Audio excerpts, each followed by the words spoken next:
One of the most common tech questions we get at BJB is, which mold release do I use for my project? It can be confusing due to the number of options out there, but let's break it down and simplify the process. BJB offers a selection of aerosol spray releases, as well as paste wax and our Challenge 95 liquid wax.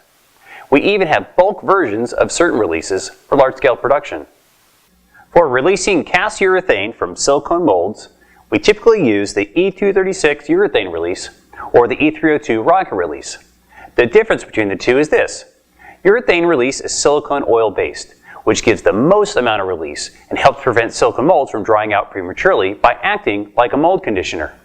The downside to using this release is that those silicone oils can be transferred to the demolded part, making painting or bonding to the part very difficult.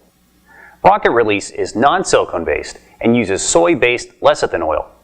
It's often referred to as a paintable mold release because it easily washes off the demolded parts with warm soapy water without leaving residue. You may not get as many parts out of a silicone mold with it, but if you need to paint or bond your parts, it's still a great option for a variety of cast parts.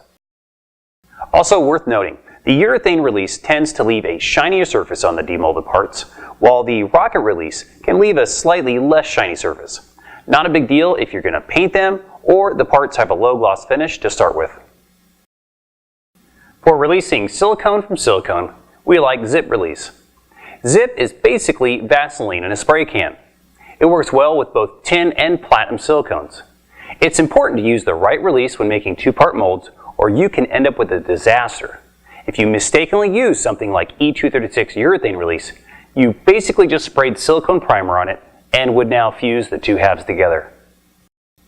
For rigid tools like fiberglass, machine aluminum, or even 3D printed tools, it's often best to go with a double layer release approach because they tend to be more difficult to get the parts out of. Think of it like applying a sealer and then a spray release on top of that. If your surface is smooth and shiny, we like to apply a paste wax and then buff 2 to 3 coats on and off, Karate Kid style. Wax on, wax off. If your mold is highly textured or has difficult geometry, our Challenge 95 liquid wax makes life easy. It simply wipes in using a cloth or brush, allowing dry time between each coat.